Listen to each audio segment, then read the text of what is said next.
Hey guys, hope everybody's doing well. The topic we're going to talk about today is scale weight and saturation of tissue.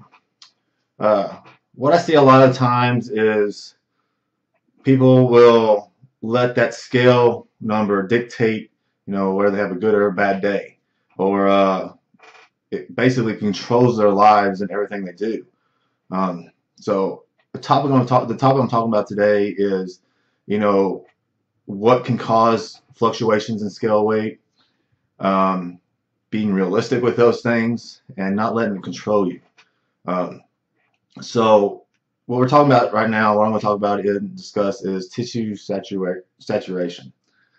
Um, as you know, there's roughly 2.7 grams of water with every gram of carb, pulled into the muscle. Um, and you will have these people who will go out and have a cheat meal, enjoy celebration or any type of non-diet food. And then the next morning they get up, step on the scale, and then they panic because the weight has went up, 5, 10 pounds, whatever it may be.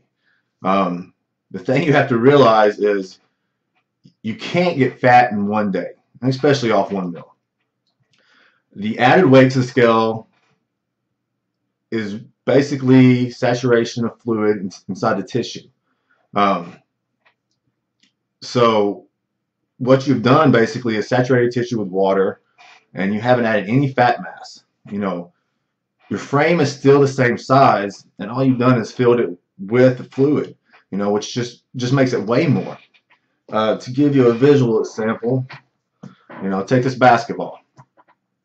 Say it weighs 5 pounds, and then you fill it up full of water.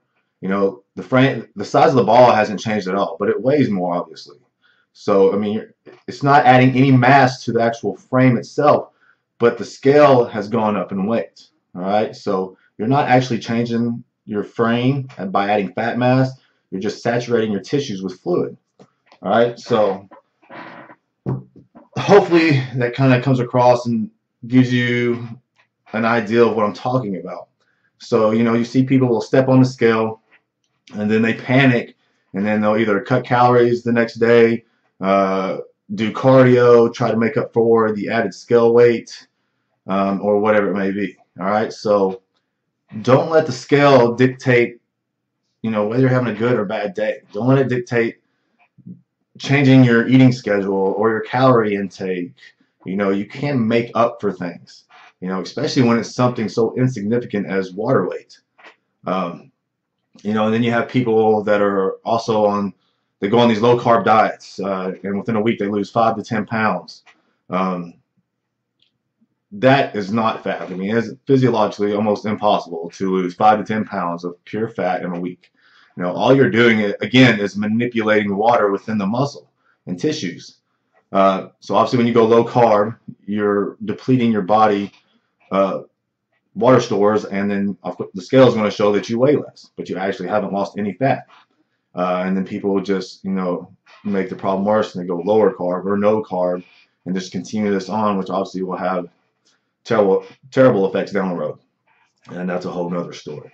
It's the same thing with cleanses or anything. All they're doing with those types of things is manipulating the water within the body. You're not actually losing fat, or in the case of having a cheat meal and then the next day you weigh more, you're not gaining fat. You're just adding water basically to your frame. The frame is not getting bigger, but the scale weight's saying that you weigh more. All right.